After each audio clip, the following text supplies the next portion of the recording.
much younger, my mum did a teacher training course at Bawdsley College in Birmingham, and we used to go to the big museums in Birmingham that had a lot of pre-Raphaelite paintings in, and we just used to go around looking at those and commenting. And I must have been quite a well-behaved child, because I remember spending a long time in these museums, and it was considered a treat to go.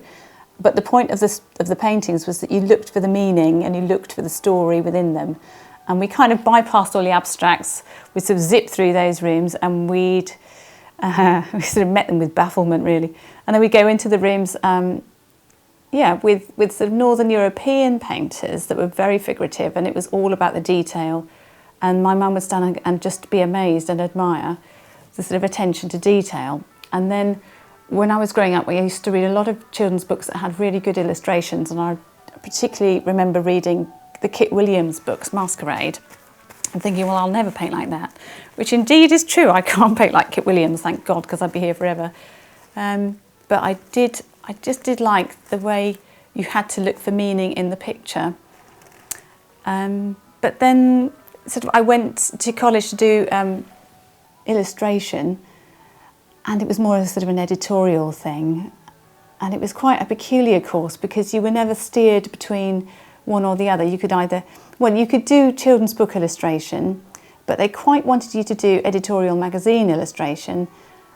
But my work was considered too grown up for children and too much like children's book illustrations for editorial. So I sort of went plonk in the middle and decided to do something completely different. So I trained to be a teacher, but it never left me. I just always itched to go back and tell a story with a picture. And now I'm living in Wroughton, which is just south of Swindon, and it's full of absolutely very normal people just doing very normal things. But I always kind of look for the oddness of it, because it's kind of a microcosm of the human race, if you like. We've got everybody here, absolutely bonkers to delightful to hardworking to confused. They're all here. And most of them I've made friends with. So I'm just picturing those little moments that make me smile at the moment. That's all I'm doing, nothing too deep. So this is a picture of a cake sale. So this morning I got up, the morning I went to this cake sale, I got up and I washed my hair, and it hadn't had time to dry. I'd got a deadline to meet, which was that my daughters had made cakes for the brownie entry, the competition, because it's very competitive here. The cake making is, for sure. And this table here was laden, I mean groaning with cakes. This doesn't do it justice. So I haven't actually finished any of the cakes on here. And there was a crowd of people, you could hardly get to it. And I sort of put these little cakes down, and they looked slightly pathetic. But do you know what? Doesn't matter. It was just a really, really exciting day. And it was about 9 o'clock in the morning, and this place was packed with people who were dead serious about cakes, and they were going to win.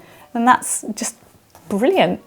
So I found my friend Lucy, and I asked her to take photos, because amongst the rush I'd not got my camera. So she managed to take some photos, put them on Facebook.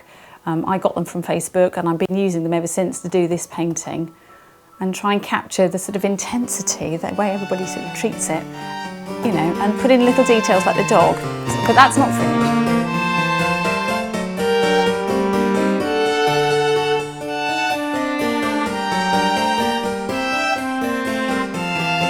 I think my technique has got looser, but my paintings still take me longer, and I think it's got looser because my lifestyle is that busy mum, plus I go to work, plus a few other things in between, and I've got shorter periods of time in which to paint, and you spend less time psyching up to it.